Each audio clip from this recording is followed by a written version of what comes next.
ఇందులో నా దోషము ఏమీ లేదు. అతడే పడిపోయినాడు. అది ఓ ఫాదర్, ఆయన పడిందా నీకు పడేసిందా అదంతా బాదుమే, పైలే దవాఖానకు లేకే చలో. ఫాదర్, నేను ఆటో తీసుకొస్తాను, ఆగండి. దయచేసి మీరు సహకరించినచో ఆ దేవుడు మీకు మేలు చేయును. నా బండి పక్కన పెట్టి వచ్చేదను. ప్రభుత్వ ఆసుపత్రికి తీసుకొని వెళ్ళుము. అది ఓ ఫాదర్, ప్రభుత్వ హాస్పిటల్ బహుత్ దూరే, దగ్గరున్న దవాఖానకు తీసుకెళ్ళు. అయినచో జననీ ఆసుపత్రికి తీసుకొని వెళ్ళుము.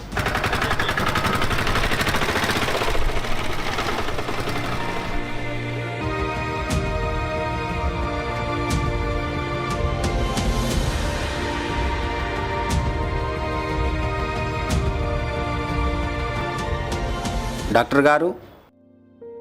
ఫాదర్. నమస్తే సార్. నమస్తే. రోడ్డు పైన పడిపోవటచే తీసుకువచ్చాం సార్. Sister,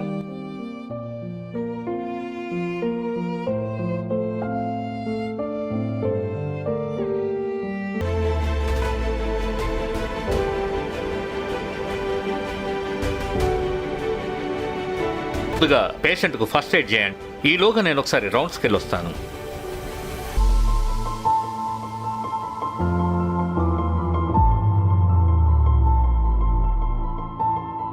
blood బాగోయింది. ఇప్పుడు బ్లడ్ టెస్ట్ కూడా చేసినాం, గ్రూపింగ్ టెస్ట్ చేసినాం, బి పాజిటివ్. బ్లడ్ మాత్రం అవసరం ఉంటుంది, వాళ్ళకి చెప్పండి సార్ మీరు. ఓకే డాక్టర్ గారు, నాదియును అదే రక్తం. నేను రక్తం ఇచ్చేదను, తీసుకొనుడి. డాక్టర్ సాబ్, నాది బి గ్రూప్ రక్తం ఉంది, నేను బి రక్తం ఇస్తాను. డాక్టర్ గారు, 3 నెలల క్రితం మా ఆటో యూనియన్ ఆధ్వర్యంలో రక్తదాన శిబిరమును నిర్వహించారు. రక్తమునిచ్చాను దాంట్లో. నాది ఇదే గ్రూప్, నేను కూడా రక్తాన్ని ఇస్తాను. ఒకరిది తీసుకోవడం అంటే ఇబ్బంది అవుతుందేమో. సో ముగ్గురి బ్లడ్ గ్రూప్ సేమ్ అన్నారు కాబట్టి ముగ్గురు నుంచి కూడా బ్లడ్ తీసుకోండి. ఓకే, ఆ అరేంజ్మెంట్స్ సంగతి చూడండి.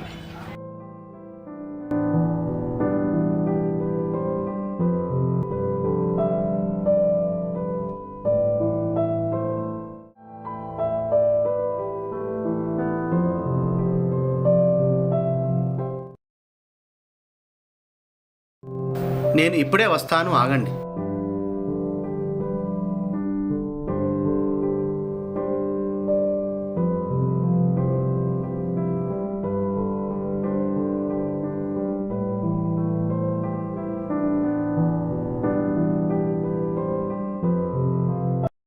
ఇంత దగ్గరలో పండ్లకి దుకాణం ఎక్కడుంది బాయ్? మా అమ్మకు జ్వరం వస్తే పొద్దున్నే బజార్లో తీసుకున్నాను బాయ్. అమ్మగారికి తీసుకొచ్చిన పండ్లు మనం తినడం భావ్యం కాదేమో. పర్లేదు ఫాదర్, నేను వెళ్ళేటప్పుడు తీసుకుంటాను.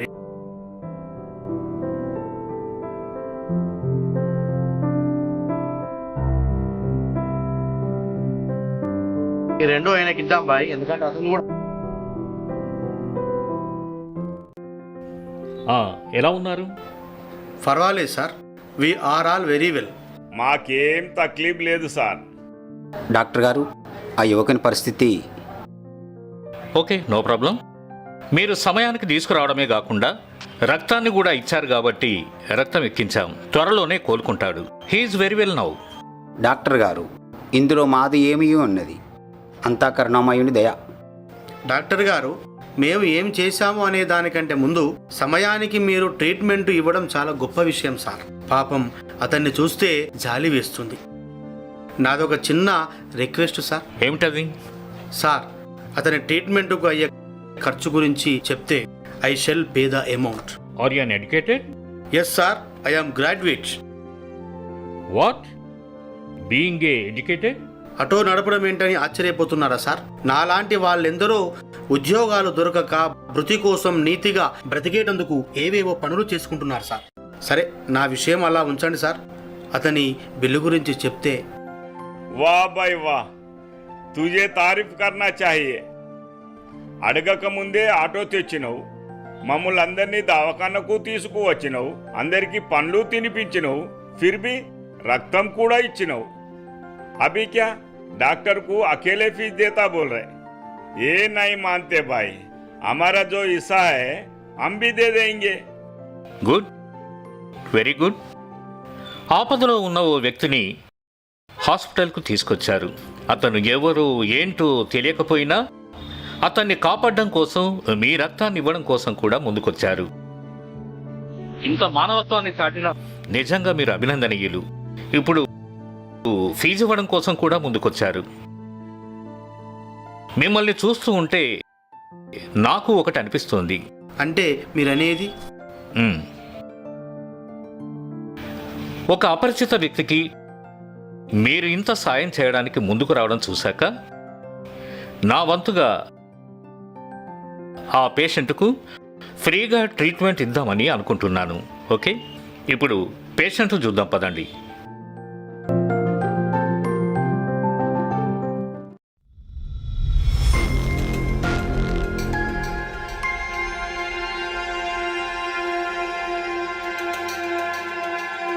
నువ్వు చాలా అదృష్టవంతుడివి. నిన్ను హాస్పిటల్లో చేర్పించడమే గాక వాళ్ళ రక్తాన్నిచ్చి నీ ప్రాణాలు కాపాడారు. ఇక నీకేం భయం లేదు. ఓకే, మీరు మాట్లాడుతూ ఉండండి, నేను రౌండ్స్కి వెళ్ళొస్తా ఒకసారి.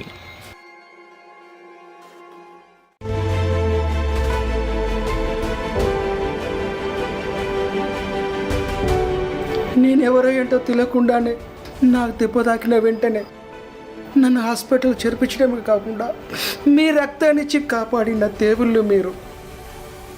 ఈ సమాజం అన్నా, ఈ మనుషులన్నా విసుగెత్తిన నాకు మీలాంటి మంచి మనుషులు ఉంటారని నాకు ఇప్పుడే తెలిసింది.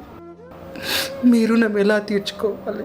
చూడు నాయన, మా అందరి సహకారం నీకు అందినది అంటే ఆ కరుణామయుడి అనుగ్రహమే. अच्छा, तुम्हारा नाम क्या है भाई? నా జీవితంలో శాంతి అనేది ఎట్లుంటుందో నాకు తెలియదు, కానీ నా పేరు ప్రశాంత్ అని పేరు పెట్టారు. ఇంతకీ మీ అమ్మా నాన్న ఎవరు? మీ ఊరు ఎక్కడ? నేను ఒక అనాథను. నా కన్న వాళ్ళు ఎవరో నాకు తెలియదు. నన్ను కన్న తండ్రులు ఒక చెత్తకుండలో పడేశారు. ఆ సమాచారం అందుకున్న పోలీసులు నన్ను ఒక అనాథాశ్రమంలో అప్పగించారు. అక్కడ ఒక సంవత్సరం గడిచింది. ఒకరోజు మేమందరం కలిసి మూడి బావి దగ్గర స్నానమోకపోతే ఒక అబ్బాయి నా బట్టలు తీసి నన్ను ఆట కట్టించాలని పరుగులు తీశాడు. అతన్ని పట్టుకోవడానికి నేను పరుగులు తీశాను. అతను కాలు జారి ఆ మోటి బావిలో పడి చనిపోయాడు. అప్పుడు నన్ను బాల నిరస్తుడిగా పోలీసులు అరెస్ట్ చేశారు. నన్ను జైల్లో పెట్టారు. అక్కడ ఆ జైల్లో చదువు పూర్తి కాగానే బయటికి వచ్చి బ్రతుకు తెరువు కోసం, ఉద్యోగం కోసం తిరగరాని చోటు తిరిగాను. అక్కడ తిరిగిన నువ్వెవరు, నీ కులం ఏంటి, నువ్వు మతం ఏంటి చురుకన చూశారు. ఎక్కడ ఉద్యోగం దొరకలేదా? బ్రతుకు తెరువు కోసం, ఉద్యోగం కోసం తిరగరాని చోటు తిరిగాను. ఏమి చెప్పాలో అర్థం కాకుండా, దాపరికం లేకుండా నేను నిజం చెప్పేసరికి నన్ను ఆదరించకపోగా నన్ను ఛేదించుకున్నారు. ఈ ఊరికి వచ్చి 3 రోజులు అవుతుంది. తినడానికి తిండి లేదు. అలా తిరుగుతూ తిరుగుతూ చక్కెర వచ్చి పడిపోయాను. ఆ తర్వాత మీకు తెలిసిందే. అయినచో ఇతనిని మా మతంలో చేర్చుకున్నటకు మంచి అవకాశం దొరికినది. చూడు నాయన, నీకు ఎవరు లేరని దిగులు పడకు. నీకు రక్తాన్నిచ్చి సహాయపడిన నేనే నిన్ను నా మతంలో కలుపుకొని సహకరించేదను. వారే వా, ఏ కైసా హోతా ఫాదర్, నీకు మాదిరి నేను బి రక్తం ఇచ్చిన. ఇతనిని మా మతంలో చేర్చుకుంటాం. చూడు నాయన, అతనిని ముందుగా చెప్పినది నేనే. అందుకే అతన్ని మా మతంలో కలుపుకొనేదను. देखो फादर, तुम्हारा హుషారీ నా దగ్గర నహీ చలేగా. ఆయనకి బరాబర్ నా మతంలో చేర్చుకుంటాయి, సమझे? చూడు నాయన, అతనికి ముందుగా చెప్పినది నేనే. అందులకే మా మతంలో అరే కలుపుకొనేదను. చూప్, ఓ సబ్ నహీ చలేగా. మాది మతంలో చేర్చుకుంటాం. హలో, మీలో మీరే కొట్లాడుకుంటున్నారు. మీలాగా రక్తాన్నిచ్చి కాపాడినటువంటి వ్యక్తుల్లో నేను ఉన్నానని మీరు మర్చిపోతున్నారు. అతని యొక్క పేరు, అతని యొక్క భాషను చూస్తే హిందువుగానే అనిపిస్తుంది. కనుక మీ మతాలలో చేర్చుకుంటానంటే మాత్రం నేను ఎట్టి పరిస్థితుల్లో ఒప్పుకోను. చూడు నాయనా, ముందుగా చెప్పిన నేను కాబట్టి మా మతంలోనే చేర్చుకుందును. अरे चुप, वो सब नहीं चलेगा. ఆపండి, దయచేసి ఆపండి. ఆపదలు ఉన్న నన్ను మీ రక్తాన్నిచ్చి కాపాడిన దేవుళ్ళు అనుకున్నాను. కులం మతం ఏమి తెలియని ఏకాకి నేను. నన్ను సమాజం చులకన చూస్తుంటే ఏమి సమాధానం చెప్పలేక తల్లడిపోయాను. అలాంటి మీరు మా కులంలో చేరండి, మా మతంలో చేరండి. మిమ్మల్ని చూస్తుంటే నాకు చాలా బాధ అనిపిస్తుంది. మీలాంటి భావాలున్న ఆ రక్తం నా శరీరంలో ఉంటే క్షణం క్షణం అది మతం అని నన్ను వేధిస్తుంది. అందుకే మీ రక్తం ఎవరితో మీరే తీసుకోండి.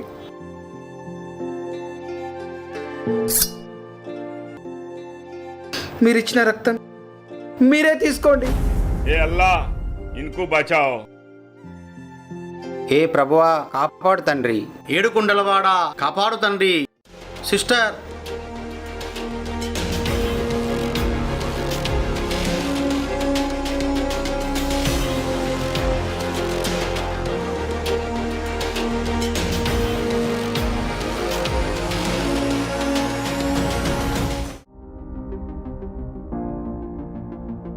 సార్, ఇప్పుడు అతని పరిస్థితి ఎలా ఉంది సార్?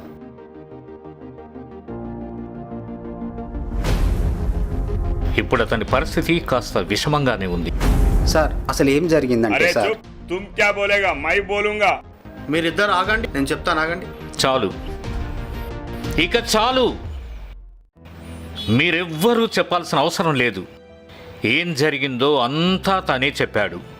ఒక అనామకుడు ప్రమాదకర పరిస్థితుల్లో ఉంటే ఒక హిందూ, ఒక ముస్లిం, ఒక క్రైస్తవుడు ముగ్గురు కలిసి ఆప్యాయతను పంచారు. రక్తాన్ని దానం చేసి ప్రాణాన్ని నిలిపారు. మానవతను చాటుకున్నారు. కానీ అదే మతం విషయానికి వస్తే మా మతం అంటూ మీలో మీరే తగవులాడుకుంటుంటే, గొడవ పడుతూ ఉంటే అది సహించలేక మీ రక్తం మీరే తీసుకోండి అంటూ అతని ప్రాణాల మీదకి తెచ్చుకున్నాడు. మీకో సంగతి తెలుసా? మన దేశంలో కొన్ని చోట్ల మతం పేరిట విద్వేషాలు రగిల్చి మారణ హోమాన్ని సృష్టించారు. మనిషికి మనిషి కనబడితే ఏం చేస్తారో, ఏం జరుగుతుందోనని మనిషి మనుగడనే ప్రశ్నార్థకం చేశారు.